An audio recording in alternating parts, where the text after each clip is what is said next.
ni cha kumuomba zaidi, tunamuomba zaidi Mwenyezi Mungu kesho atuamshe kwenye hali nzuri, tukaishuhudie game nzuri zaidi.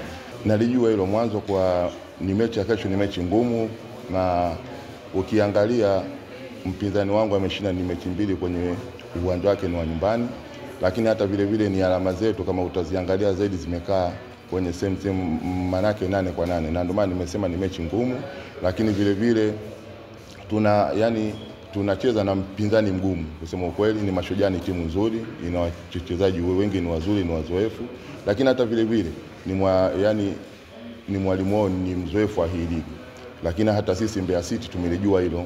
Hata mimi ni mwalimu mzoefu ndani ya hii ligi, na ukiangalia hata ni mechi zetu sisi tumeshinda zote away. Sasa ndio maana nimesema mchezo wa kesho ni mchezo mgumu kwa sehemu zote mbili. Mgumu kwa upande wa Mbeya City, lakini mgumu kwenye upande ni wa Mashujaa vile vile, lakini kesho ufundi zaidi ndio utakaoamua. Jambo la kwanza ni mazuri ambayo kama alivyosema awali mwalimu ni kuhakikisha yale ambayo tuleteni mazoezini tunaenda kuhakikisha tunaenda kufunga magoli mengi na kuweza kuamua mchezo.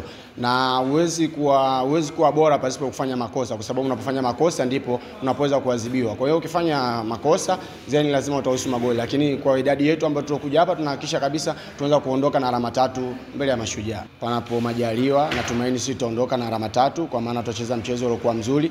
Tunaliheshimu benchi la ufundi la Mashujaa kwa sababu wana mwalimu mzuri of course. Kwa hiyo mwalimu ameshafanyia kazi na tunajua nini ambacho tunakiendea, kwa sababu haya mengine yapo ndani ya uwezo wetu sisi wachezaji kwenda kuamua mchezo ndani ya dakika 90.